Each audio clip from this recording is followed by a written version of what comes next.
le débat sera animé comme les années précédentes par Jean-Marie Carlier. Et nous avons invité pour ce premier débat autour des jeunes et du délit Élie Gallon, donc, qui est sociologue, et Serge Soto, qui est un ancien collègue de la PJJ. Enfin, un ancien, c'est toujours un collègue, mais il est retraité. Et voilà, c'est le premier débat qu'on fera donc cette année. Merci. C'est un collègue ancien. Okay, d'accord. Ça j'aime mieux. Ah. Vous êtes peut-être surpris parce que, d'abord, j'ai un micro et il n'y a pas de sono, donc c'est parce qu'il paraît que ça fait mieux. Non, c'est seulement parce que vous voyez que c'est un petit peu à titre expérimental. Je ne sais pas si ça se refera. Nous avons à présent une télévision associative et participative qui s'appelle Eau de Zone, qui est sur Salon de Provence et qui était intéressée de pouvoir un petit peu filmer et puis surtout faire quelques interviews après. On démarre tout de suite. Cette soirée, ceux qui étaient précédemment au regard sur l'enfance ont pris l'habitude, mais je resitue juste le cadre très rapidement. Pas d'estrade, vous avez l'habitude, pas d'estrade, donc ce qui veut dire que c'est la première conférence organisée avec des gens intelligents là devant le bureau, mais aussi des gens intelligents dans la salle. Donc l'idée par définition, c'est qu'ils vont pas parler tout le temps et que une fois qu'ils nous auront fait peut-être un peu mieux comprendre ce sujet et donner leur éclairage, on pourra, et c'est quand même l'essentiel de ce soir, débattre ensemble, essayer, oui, ensemble, peut-être de mieux comprendre ce thème, les jeunes et le délit. Alors, au début, j'avais pas vu que c'était Regard Croisé, que je savais que c'était une soirée organisée par TF1, parce qu'il y en a tous les soirs sur les jeunes et le délit. Donc, je me disais, allez, ça continue. On aurait pu avoir les adultes et le délit, les chefs d'entreprise et le délit, les hommes politiques et le délit, mais on a choisi les jeunes. Alors, c'est peut-être pas mal non plus, parce que je pense que ça sera peut-être pas traité tout à fait de la même façon que TF1, mais bien qu'on en entende beaucoup parler, on se demande d'ailleurs si c'est pas un délit de jeunesse aujourd'hui auquel on assiste dans notre société. Et donc, par contre, ce qui est intéressant, c'est qu'on va essayer ensemble, peut-être de trier un peu dans tout ce qui nous est donné sur la question. Et je crois que c'est peut-être ça l'apport que aussi bien Élie Gallon que Serge Soto vont nous donner. C'est en même temps quelque chose d'assez concret. En gros, on entend parler de beaucoup de choses en ce qui concerne la délinquance des jeunes, etc., etc. Entre ce qu'on entend et la réalité qu'ils connaissent, quelle différence il y a? Est-ce qu'il y a une adéquation ou pas? Vous verrez que c'est peut-être pas tout à fait la même chose. Lancer le débat avec deux anecdotes vécues. Et il se trouve que le hasard, il fait peut-être, pour moi, il n'a pas fait bien les choses. Pour vous, oui, parce que je voudrais vous raconter ce qui m'est arrivé avant-hier, dimanche après-midi. J'étais venu chercher ma fille et ma petite fille, parce que dimanche, c'était la Sainte Céline. Ma petite fille s'appelle Céline, ça, d'accord, jusque-là, tout va bien. Sauf que ma fille, qui a l'habitude d'habiter les résidences grand luxe, habite le groupe HLM Les Cailloles. Je suis allé faire de l'essence, et sur la station essence, je me suis fait agresser par deux jeunes. Ils sont cons, ces jeunes. Ça commence bien, je l'avais dit. Et je venais de mettre la carte bleue, tout ça. Bon, bref, je fais mon essence. Toujours très en vigilance de ma part, vous voyez. Et oui, parce que je m'adapte, parce que comme on vit dans un monde où on voit des ennemis partout, donc je suis convaincu que j'ai des ennemis partout. On fait balati. Je me sens ceinturé à la gorge. Et puis bon, là on fait comme on peut. D'abord, on fait dans le réflexe immédiat. Il bascule par terre, le casque fout le camp, et immédiatement, paf, je lui balance une châtaigne. Et là, à ma grande surprise, je vois un petit môme de 14 ans et demi. Et à ce moment-là, il y a le grand qui arrive, un peu plus costaud, comme ça, les deux poings, puis il me dit « Laissez-le, laissez-le !» Paf, il en prend une aussi. Et Alors, je vais peser les mots que je vais dire, mais je vous donne ma parole que c'est ce que j'ai vécu. J'ai lu à ce moment-là, sur le visage des deux mômes, que la trouille, c'est eux qui l'avaient. Et pas moi. Ils partent en courant, donc, mais quand même, ils ont gagné sur un point, c'est que vachement plus vicieux que moi, au passage, ils ramassent, sans que je le vois, la carte bleue, ils me la piquent quand même. Oui, bon. Qu'est-ce que j'ai ressenti sur le moment? La haine. La haine. Pendant quelques minutes, comme dirait le philosophe Edgar Morin, l'émotion envahit la raison. Et je comprends très bien ma réaction sur le moment. J'avais la haine parce qu'en plus, il me cassait la baraque. C'était pas d'avoir perdu ma carte bleue. C'est que ma petite fille a été traumatisée, elle a hurlé, elle a pleuré très fort, et que ça a gâché tout l'après-midi familial. Et là, j'étais pas content du tout. Et j'étais très en colère contre eux. Cette première anecdote pour vous dire que déjà, en essayant de dire un petit peu de là où on est nous, comment ça se passe, le problème de la délinquance des jeunes, je fais déjà un premier lien, c'est pour ça que je cite Edgar Morin, quand l'émotion envahit la raison, où je me permets tout de suite de dire, ce que j'ai ressenti, je l'assume complètement devant vous. Mais depuis dimanche après-midi, j'ai eu le temps de le mettre un peu en travail, et j'ai essayé de mettre un peu de la réflexion et des mots sur la blessure affective que j'avais reçue. Or, on vit dans une société, c'est pas par hasard si on voit de plus en plus disparaître, par exemple, les débats contradictoires au profit des sondages d'opinion qui ne vont solliciter que la réaction émotionnelle individuelle sans aucun échange avec quiconque. Je dis déjà là, danger. Et dans ma réaction, j'ai senti que j'avais non seulement de la colère, mais que pendant quelques minutes, j'ai quand même ressenti cette idée, vous savez, de « Eh zut, il y en a marre de tout ça quand même. Ras-le-bol. Trop c'est trop. » Puisque ça m'est arrivé, et je ne l'ai pas bien vécu, effectivement, je vous le dis. Et puis après, je me suis dit, mais j'arrête pas de rencontrer chez moi où j'habite, il y a plein de cités tout aussi résidentielles. À Toulon, les œillets, ceux qui sont, la Poncette, vous voyez, c'est l'équivalent de la Castellane, la Renaud, Bassès, vous voyez, c'est ça, c'est des endroits très sympas. Et puis je me dis, tiens, c'est bizarre quand même, ras-le-bol, trop c'est trop. Et je me pose la question suivante. Serge, tu as 61 ans, oh merde, tant pis, ce qui est dit est dit. Combien de fois tu as été agressé dans ta vie? Réponse. Ah ben merde, c'est la première fois. C'est la première fois. Et après, je me dis, mais pourquoi, sur le moment, tu as dit ras-le-bol, trop c'est trop, il y en a assez. Ça me fait penser au sketch de Palmade et Michel Larocque, qui divorcent, là, vous savez, d'abord ils s'aiment et après ils se sont aimés. Et dans un des sketchs, ils se sont aimés. Ils sont en train de se partager les meubles, les petites cuillères et tout. Et puis à un moment donné, ça tourne dans la mesquinerie. Et le mari il dit à sa femme, eh bien voilà, c'est chaque fois pareil. Et sa femme il dit, chaque fois pareil, ça fait combien de fois que tu divorces, toi? Vous voyez? Pourquoi je dis ça? Parce que le vécu en bas, si déjà, sur les jeunes et le délit, je fais une analyse où je me dis, ras-le-bol, c'est trop, oui, j'ai eu mal. Ouais, ça m'a fait mal sur le moment. Mais en même temps, entendez bien que c'est la première fois de ma vie que ça m'arrive. Et que rien que cet exemple-là, c'est une invitation forte à essayer déjà de résister à ce que j'appelle cet envahissement de la généralisation abusive, hein, sur les analyses qu'on peut faire. Deuxième anecdote, parce que là, alors les deux petits gamins étaient tous les deux, alors, parlons clair et net, tout noir, très très noir, avec les cheveux très crépus, et l'autre un peu moins noir.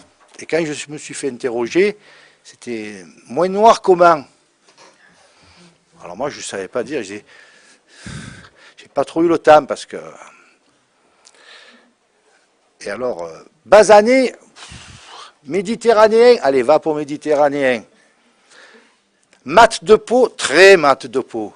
Bon, ça suffit. Alors, je me disais, où je suis là? Je suis en train de mettre en place quoi, hein, dans l'interrogatoire dont j'étais l'objet, parce que j'étais obligé d'avoir une plainte déposée pour une autre chose, c'est que quand j'ai fait passer par-dessus moi là, le petit, enfin, parce qu'ils étaient avec les casques, mais le casque il a giclé, et c'est là où je me suis rendu compte qu'il était tout petit. Le casque a giclé, mais le môme, comme j'étais à la station essence, vous savez le petit clapet qui ferme et qui ouvre l'endroit où on met l'essence, il me l'a complètement tordu et je ne peux plus le remettre, donc il faut que je le fasse changer. Et on me dit, ah mais si vous voulez faire changer, il faut une déclaration, tout bon, d'accord. Alors comment je suis bête et discipliné, j'ai fait la procédure, j'ai rempli, j'ai fait des autographes de stars, je ne sais plus combien, 15 fois j'ai signé, je sais pas. Enfin, bref, voilà. Ça c'est la première anecdote. J'en ai une autre à dire, et après je voudrais essayer de les faire parler un peu plus généralement. Que j'ai vécu, et là le contexte est un peu différent, elle date de 1995, et ça se passe à Toulon. Alors le contexte c'est le suivant.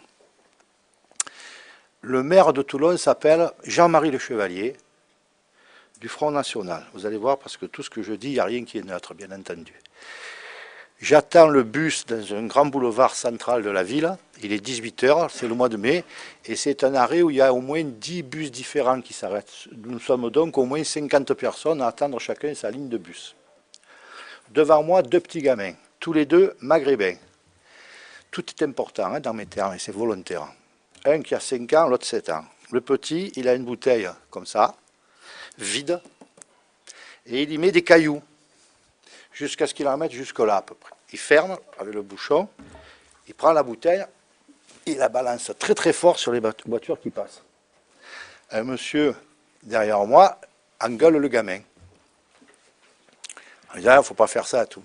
La maman des gamins qui est derrière moi de l'autre côté, qui discute avec une copine, appelle 5 fois son gosse, qui a 5 ans à peu près, viens ici. Et le gamin, pas une seule fois, ni il se retourne, ni il regarde sa mère, ni se déplace. Alors vous savez, dans ces cas-là, n'est-ce pas Robert, nous, la déformation professionnelle, c'est TV. Continue comme ça 10 ans, je suis là, dans 10 ans, c'est un client pour nous. Hein. Vous voyez, bon, Camberge, c'est comme ça. Et puis, je suis un peu agacé de voir que mon bus n'arrive pas. Je me retourne pour regarder les horaires sur le truc. Et tout d'un coup, j'entends un bruit très très fort, comme si quelqu'un avait ouvert un robinet. Et je me retourne, mais incroyable, mais vrai, le grand, 7 ans, en train de pisser sur le trottoir avec un jet tellement fort qu'il éclaboussait tout le monde. Alors, à toute vitesse, je le prends comme ça là, je l'amène en disant « Viens, Coco, viens, viens, au moins au bord du trottoir, fais pipi là au bord, ce qui n'en peut plus. » Et à ce moment-là, il y a la maman qui me dit « Oh, mais vous arrêtez d'engueuler mes enfants ?» Bon, je la regarde, je dis « Madame, vous avez vu ce qu'il vient de faire votre fils ?» Réponse de la mère. Elle est très châtiée, la réponse. En plus, elle a employé les termes que je vais restituer ici. « Mais un chien le fait bien, pourquoi mon fils ne le ferait-il pas ?» Manque de bol, elle tombe sur moi, comme on dit à Marseille, elle m'a dit bonjour, moi je lui dis le reste, vous voyez. Et à ce moment-là, elle dit... Je lui dis, madame, vous comparez votre fils à un chien, mais c'est énorme, madame, je ne suis pas du tout d'accord avec vous. Et je n'ai pas le temps de terminer, je sens la bousculade, et je me prends sur la femme, con d'arabe, on va tous les crever, la vermine, et comme ça, plus on en crève, mieux ça vaut. Et je me suis dit, il y a un gambi là, là il y a un gambi comme je fais. Et on fait comme on peut. Dans l'immédiateté, dans l'urgence, on fait comme on peut. Mais j'ai eu un réflexe, et je pense que ça a été le bon. Je me suis mis un peu en travers et j'ai hurlé « Ça suffit! C'est pas la personne qui compte, c'est l'acte !» Parce que si ça avait été un petit blond aux yeux bleus, ça ne me plaît pas du tout de la même façon. Et là, ça a opéré un déclic, parce que j'ai parlé de l'acte et pas de la personne. Je crois que c'est ce qui a sauvé la mise à cette femme, parce que, honnêtement, je le dis avec un peu d'humour, mais je suppose que vous imaginez à quel point c'était hyper violent, très tendu, et je le dis très honnêtement, là oui, j'ai eu la trouille. J'ai eu la trouille. Pourquoi je vous dis ça? Parce que le soir, jusqu'à 2 h du mat', on ne dort pas, on gamberge. Et je me disais, mais ce qui m'est arrivé aujourd'hui, je suis d'accord avec personne. Mais alors, ni avec les mômes, ni avec la mère, ni avec l'opinion publique représentée par les adultes qui étaient là autour. Et je me suis dit, ça va, je suis complètement marginalisé. Il faut que j'aille voir, je ne sais pas qui, moi, un thérapeute peut-être, pour dire, voilà, je considère que j'ai une problématique subjective individuelle qui est... Vous voyez, bon. Je la joue un peu comme ça. J'espère que chacune et chacun comprendra ici que cette posture de clown, c'est la posture du clown au sens où la nomme le psychiatre Boris Cyrulnik. Hein? Quand on fait le clown, c'est parce qu'on s'investit pour essayer de donner à la forme du message la forme qui nous apparaît la meilleure pour qu'il puisse être entendu. Hein? Ça veut dire qu'on n'en rabat surtout pas sur l'exigence de rigueur et de qualité qu'on doit à l'auditoire. Voilà, parenthèse fermée, mais qu'on sache quand même qu'on parle du lieu où il y a une démarche éthique et un référentiel théorique quand même si c'est dit de la façon dont je le dis. Alors les jeunes et le délit, pour moi, voilà, il y a des choses comme ça. Qu'est-ce que ça veut dire ces deux exemples? D'abord, première chose, c'est la question entre le mythe et la réalité des délits. Parce que on voit bien qu'il y a de vrais problèmes. Moi, je ne les nie pas. Par exemple, on a des chiffres officiels du ministère de la Justice qui disent, voilà, de 1984 à 2004, nombre de jeunes impliqués dans des délits, plus 55%. Il est probablement très difficile de mettre en cause ce chiffre-là. Par contre, je vais en dire deux ou trois autres, et je voudrais essayer d'attirer votre attention pour voir comment la réalité réelle d'en bas n'est pas forcément la réalité qui est distillée un peu au niveau, notamment médiatique. Le journaliste de France 5, là, le dimanche, qui faisait l'émission Arrêt sur image, ils ont fait une étude sur l'année 2001-2002, c'est-à-dire l'année qui précède l'élection présidentielle de 2002. Le nombre d'actes de délinquance, alors tous âges confondus, mineurs et majeurs, a augmenté de 7% dans l'année, entre 2001 et 2002. Le nombre d'informations et d'émissions, radio, télé, articles de journaux, dans la même année, a augmenté de 714%. Donc là, je me permets de dire, où est la réalité? Et quand on voit en plus, en boucle, pendant un jour entier, le jour du vote, ce pauvre homme, le SDF d'Orléans, qui s'est fait tabasser par 3 jeunes, je dis attention à cette façon de monter en épingle les peurs. Pourquoi? Parce que dire que le problème n'existe pas, je pense que ce serait de la démagogie. Le problème, il existe. Il est réel. Je voudrais y venir après. Mais le monter en épingle uniquement dans des stratégies qui n'ont rien à voir avec qu'est-ce qu'on veut faire avec ces jeunes, faisons attention à ça. Faisons très très attention à ça. Alors Laurent Mukieli l'a dit mieux que moi, mais je voulais déjà attirer votre attention sur 2 ou 3 chiffres, comment on peut les faire parler. Moi, quand j'interviens dans les écoles d'éducateurs, par exemple, vous voyez, les crimes et les délits chez les minots, hein, chez les mineurs. Regardez comment on peut faire parler différemment le même chiffre. Sur 100 actes de délinquance commis par des jeunes, vous en avez 70 qui sont des délits contre les biens, 17 contre les personnes, et 3 des infractions à la législation sur les stupéfiants. Ça veut dire quoi si on prend que ça? Ça veut dire que quand même la majorité des délits ne sont pas des agressions physiques, loin s'en faut. Mais l'honnêteté intellectuelle oblige à dire que le nombre de délits qui comprennent une atteinte à la personne a augmenté considérablement depuis 20 ans et qu'il est passé de 5% à 17%, ce qui fait une augmentation très importante. Et je vais même vous montrer comment il faut faire attention avec le chiffre des crimes chez les jeunes. Les crimes représentent chez les jeunes de moins de 18 ans aujourd'hui 1,6% de la délinquance. C'est très très peu. Mais ils représentaient en 84 0,1%. Ça veut dire qu'ils ont été multipliés par 16. Comment le citoyen que je suis peut mettre en réflexion et en débat ces chiffres-là? C'est de dire, Je ne peux pas être d'accord du tout avec cette hyperdramatisation, cette théâtralisation, ou alors, c'est que, comme disait l'ancien juge des enfants Denis Salas, toute société secrète des peurs. En général, les peurs, on va les chercher à l'extérieur de la société dans laquelle on vit. Et puis, quand on ne les trouve plus dehors, ben, on se les invente dedans. Voilà. Et alors, il nous faut trouver des ennemis. Alors, si ça peut être aidant pour vous, je vous donne la définition de l'ennemi.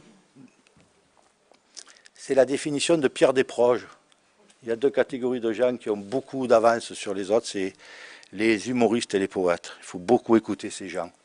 Et Pierre Desproges, il dit « L'ennemi est con ». En effet, il croit que l'ennemi c'est nous, alors que c'est lui. Je vous laisse mesurer la force de cette formule. Voilà. Et donc, on se présente, nous, devant vous ce soir, avec cette espèce de contradiction, mais une vraie contradiction. Parce que d'abord, tout n'est que contradictoire dans la vie. Et il n'y a rien de plus illusoire de croire que quand on gomme un des deux termes de la contradiction, on va mieux régler le problème. La seule chose qui compte, c'est de se battre pour réduire les écarts. C'est tout. Mais ce n'est pas en gommant une terme de la contradiction qu'on avance. Pas du tout. Ça veut dire quoi le jeûne et le délit dans ce contexte-là? Ça veut dire qu'il y a un vrai problème. Il y a un vrai problème. Par contre, à le surdimensionner comme on le fait, il n'y a pas qu'un effet pervers, politicien, tout ça, moi ça ne m'appartient pas trop ici ce soir d'en parler longuement, mais il y a un effet pervers politicien dangereux. Ça veut dire que des gens, y compris quand ce n'est pas politique, quand c'est autre chose, ça peut être aussi financier par exemple, on peut avoir intérêt à surdimensionner les choses. Puis vous savez, quand tout le monde a peur de tout, eh bien, on peut rassurer à bon compte. Ce n'est pas par hasard si nous vivons dans une société assurantielle. Exemple concret, aujourd'hui, la ville de Los Angeles, elle compte autant d'avocats que tout le Japon. Et ils sont tous présents, les cabinets d'avocats, devant les cliniques, les hôpitaux, les lycées, les collèges, l'université, et ils proposent leurs services aux gens en disant, au moindre problème que vous avez, on fait un procès. Bon. Alors, la médiation judiciaire, je veux bien, mais à cette dose-là, ça pose sérieusement question sur où sont passées les socialités élémentaires de base entre les individus.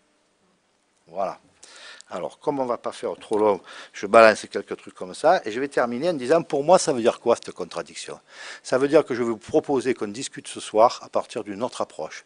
Et le titre qu'on a volontairement mis avec M. Gallon, qui est très provocateur, « Éducation ou répression, quelle alternative ?» J'annonce clairement d'emblée qu'il n'y a rien de plus faux comme titre que ça, parce que le débat, c'est surtout pas entre soit éducation, soit répression. Parce qu'il y a toute la problématique, par exemple, qu'il n'y a pas d'éducation sans la sanction, et je voudrais y venir tout à l'heure en montrant l'importance de la sanction, mais laquelle et comment. Deuxièmement, il y a une question centrale, à mon avis, qui se pose aujourd'hui dans les rapports sociaux, c'est la question de l'autorité.